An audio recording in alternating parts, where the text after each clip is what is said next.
ไปทำน้ำกันให้มันแล้วซาเพราะว่าเฮาดีใจเนาะวันทักนี้ทายสบายดียามเช้าเด้อเราจะได้มอบโรงเรียนเป็นทางการเนาะตอนนี้สามเรียกคือกันพี่น้องเนาะแล้วก็มอบโรงเรียนแล้วก็ผูกแขนผู้ที่มีบำนาญก็คือใจแทนพี่น้องเนาะจะได้ดูแลแต่แทนเพิ่นเนาะเพิ่นเพราะว่าเพิ่นมาประจำการอยู่ก็ปลายเฮานี่ก็หลายภาคหลายปีเนาะและแต่ละผู้แต่ละทางออกไปเฮาก็ได้ถูกแทนเกิดพวกเขาจะเห็นมือเดียวกันเลยเนาะและก็ทักษะผู้เพิ่นก็อยู่มาเนาะผู้ใดผู้ช่วยเหลือเป็นประจำพี่น้องพวกเขาก็ขึ้นไปเลยเห็นไปโยกโยกไปสรรเสริญจากเมืองเรื่องมาผ่านในมือนั้นเนาะคือว่าเขาก็เลือกมือเดียวกันเลยมีแขกที่ลาพอวันที่9จะได้ขึ้นที่หนึ่งจะได้ขึ้นไปได้ที่หนึ่งก็ไปเบิ่งไปต้มน้ำกันพี่น้องแต่ว่านี้พวกเขาก็ยังให้ขาดพี่น้องท่านว่าพ่อเพียงเรียนหนากันมาแล้วมือเดียวเห็นกันยิ่งดีพี่น้องเพราะว่าเขาก็จะได้ท่าทีโรงเรียนจะได้ท่าทีโรงเรียนเลยเนาะท่าทีและก็ปืนที่เหลือนั่นก็เขาจะที่เหตุทางไปห้องน้ำเลยและผู้สร้างที่กระจายพี่น้องคือเอาหลวงเอาจบเขาทำได้เนาะพากันไปทำเอาพ่อเพียงเรียนหากันก็แล้วไว้ท่านมือสุดท้ายเขาก็บ่อยากให้ขาดพี่น้องแต่ละครอบละครัวแต่ละเรือละซ่านแต่เก่าพากันเพื่อไปได้จากแล้วไว้โรงเรียนเป็นการเราเห็นมีแต่เศร้าปลายวันหน่อยๆขอขอบใจน้ำพอน้ำมีน้ำแย่น้ำนองที่ให้พวกมือน้องบอกที่เอางานเขาพากันไปทำจนสำเร็จบ้านค่ายกับบอยกินกันได้พี่น้องไปนาฬิกาเบิ้ลผู้คนผู้รักผู้การหลังจากที่เขาเศร้าแล้วเขาก็เตรียมไปเลย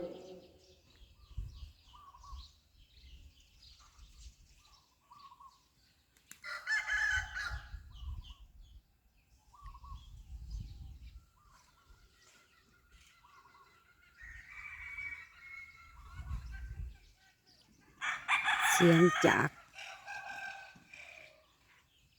พ่อใหญ่เลิศประกาศอยู่ทางคุมบ้านน้องน้อยก็จะเป็นเสียงในบ้านบุญปันสวงสวรรค์ตื่นมาเสียงอโลโปคาเว้าเรื่องด้านสร้างสาพัฒนาโรงเรียนมป่าอยู่คุมน้องแต่ถึงจะเทพื้นแล้วก็มีต่ออีกต่อมาแต่ว่าบ่ได้ไปอัปเดตเนาะก็สร้างเป็นเข้าบ้านประตูประตูเหียบห้อยแล้วก็ประกาศหาลูกบ้านอีกมื้อนี้เป็นงานตะลืมบอน เป็นงานสร้างน้ำแล้วก็งานอันกรรมกรนำมื้อนี้ ให้ไปสระดินให้มันงามแล้วก็จะเททางเข้าห้องน้ำว่าสันปูนส่วนที่เหลือก็คือใส่ให้เป็นประโยชน์เท่านั้นเนาะส่วนที่เหลือบรรยากาศยามเสาๆได้อพี่น้อง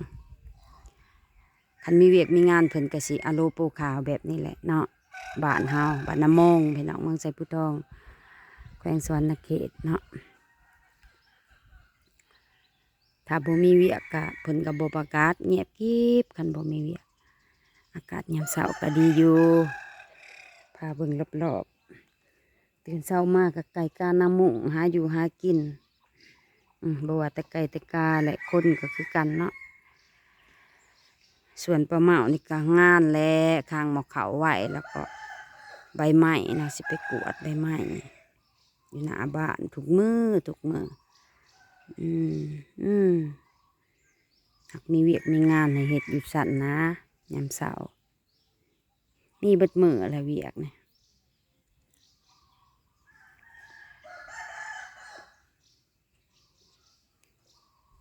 นอกจากว่าใจเฮาเองอยากหาเวลาพักผ่อนแล้วก็หาเวลาพักก็คือหยุดเวียกไว้ก่อน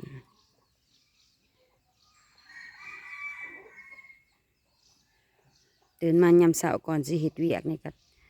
ดูบกาแฟดำก็ได้ส่งมาไว้ละบ่เด็กตะเวนกำลังพุโผขึ้นอ่ะยามเช้าๆเงียบสงบดีนี่ใบใหม่ งานข่อยมีทุกมือตื่นมาแล้วก็ข้างหมอกเขากวดใบไม้ฮดอันพักฮดดอกไม้หน้าบ้านเรียกปลาเมาเบิ้ง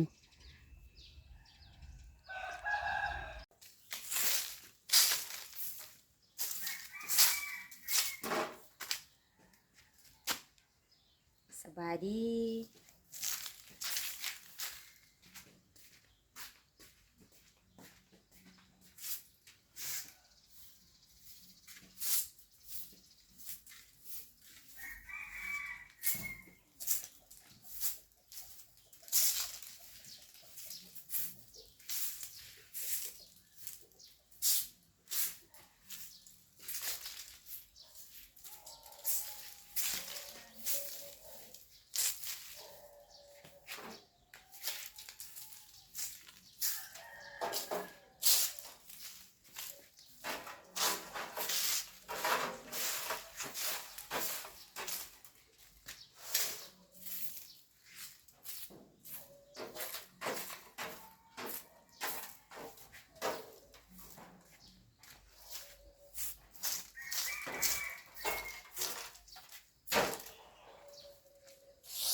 เห็น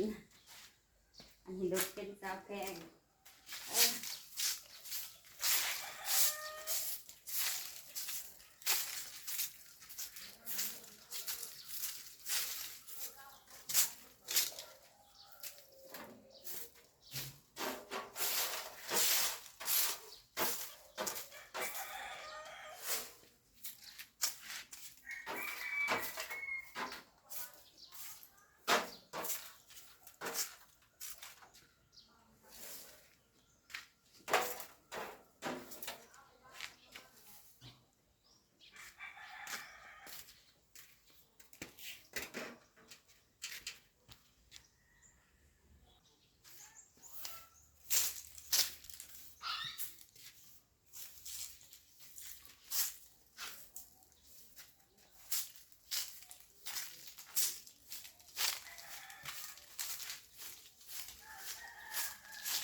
ตื่นมากก็สิปวดหอบบ้านเลยทุกมื้อ